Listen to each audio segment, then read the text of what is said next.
आत्मानुसंधान का अभ्यास प्रारंभ करने वालों को श्री रमण अपनी मैं विषयक आंतरिक अनुभूति पर ध्यान एकाग्र करने की तथा संभव हो तब तक उसे जारी रखने की सलाह देते थे। उनको कहा जाता था कि चित्त यदि दूसरे विचार की ओर चला जाए तो इसका ख्याल आते ही उसे मैं की अनुभूति पर पुनः एकाग्र करना चाहिए। इस प्रक्रिया में सहायता के लिए वे विविध उपाय बताते थे। साधक स्वयं को मैं कौन हूँ अथवा यह मैं का भाव कहाँ से उत्पन्न होता है, ऐसे प्रश्न पूछ सकता है।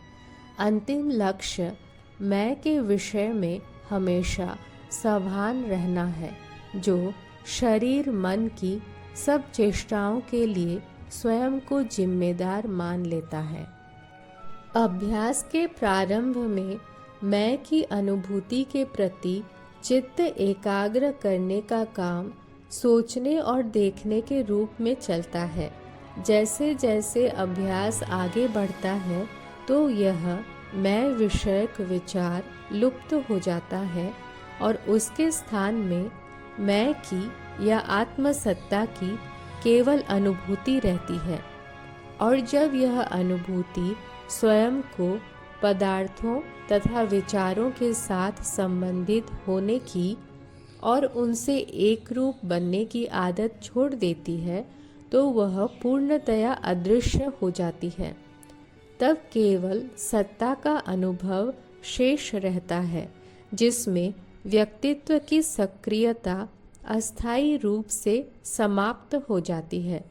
शुरू शुरू में यह अनुभव रुक रुक कर उत्पन्न होता है, लेकिन बार बार अभ्यास करने पर उसे लाना तथा बनाए रखना क्रमशः सरल से सरलतर होता जाता है।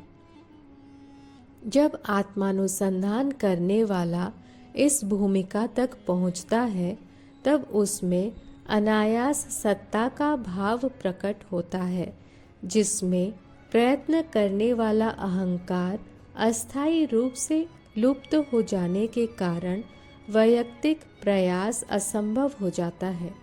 लेकिन यह आत्म साक्षात्कार नहीं है, क्योंकि अहम विचार बार बार पुनः उत्पन्न होता रहता है।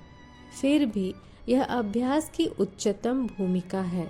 इस अवस्था के बार बार अनुशीलन से अहम विचार को जन्म देने वाली वासनाएं दुर्बल बनकर अंत में नष्ट हो जाती हैं, और जब इस प्रकार उनका प्रभाव पर्याप्त मात्रा में क्षीण होता है तब आत्मा की शक्ति शेष वासनाओं को इस प्रकार नष्ट कर देती है कि अहम विचार फिर कभी भी उत्पन्न नहीं होता।